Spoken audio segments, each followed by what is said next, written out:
আজ পনিরের একটা গ্রেভি শেয়ার করব তোমাদের সাথে। তো যারা পিওর ভেজিটেরিয়ান আমার প্রোফাইলে অনেকে রয়েছে, তারা দেখো, এটা খুব টেস্টি হয়, সব কিছুর সাথে যায়। তো দেখিয়ে নিলে টমেটো আর ক্যাপসিকামটা একটু বেশি দিতে হবে অবশ্যই।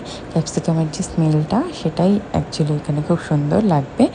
দেন আমি জিরে, হলুদ আর লঙ্কার গুঁড়ো ভিজিয়ে রেখেছিলাম, সেটা দিয়ে দিলাম। দেন মশলাটাকে ভালো করে একটু ভাজা ভাজা হলো। তারপরে আমি টমেটো কেচাপ দিয়ে দিচ্ছি, সেটাও নো অনিয়ন নো গার্লিক। তারপরে আবার একটু ভালো করে ভাজবো যাতে মশলা থেকে তেল বেরিয়ে আসে।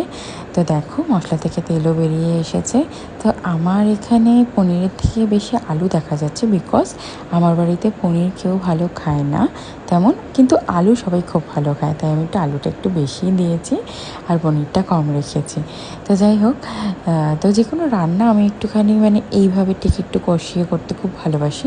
রুটি বা রাইস দিয়ে খেলে এইভাবেও করে ছাড়তে পারো তোমরা, কিন্তু আমি যেহেতু ভাত দিয়ে খাবো তাই আমি একটু জল দিয়েছি, সাথে একটু গুঁড়ো গরম মশলা আর একটুখানি মিষ্টি দিয়ে দিয়েছিলাম লাস্টে, আর তোমার কস্তুরি মেথি দিয়ে দিয়েছি।